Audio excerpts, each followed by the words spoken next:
ఇప్పుడు high BP ఉంది అండి, హై షుగర్ ఉంది, 4 వీక్స్ చూడండి ఓన్లీ వెజిటేబుల్స్ తిని చూడండి, 56-60 రకాల వెజిటేబుల్స్ ఉన్నాయండి మనకు.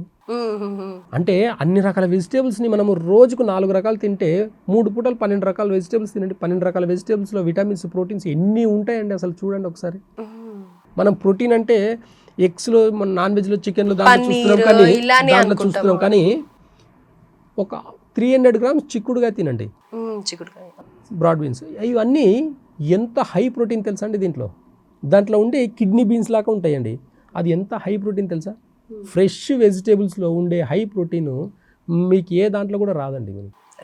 అంటే ఇలాంటి కొన్ని చాలా రకాలుగా ఇలాంటివి ఉన్నాయన్నమాట. మనము బీట్రూట్ తీసుకోండి, దాంట్లో ఉండే పీచు పదార్థం అంతా కూడా, దాంట్లో ఉండే మినరల్స్, దాంట్లో ఉండే అన్ని ఎనర్జీస్ అంతా కూడా మనకు చాలా ఉపయోగపడుతుంది అనమాట.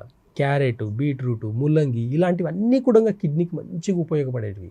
ఇలాంటివన్నీ తక్కువ తీసుకొని నేను ఎగ్స్ తీసుకుంటాను ఏంటండి, ఈ మార్కెట్లో దొరికే న్యాచురల్ ఎగ్సా, ఆర్టిఫిషియల్ ఎగ్స్ అండి అవన్నీ. ఆ ఆర్టిఫిషియల్ ఎగ్స్ తినేసి ప్రోటీన్ వస్తుందని అనుకుంటే ఎక్కడి నుంచి వస్తుందండి, హార్మోన్ ఇన్బ్యాలెన్స్ వస్తుంది, ఓవర్ వెయిట్ పెరుగుతాము, లివర్ అవన్నీ డైజెస్ట్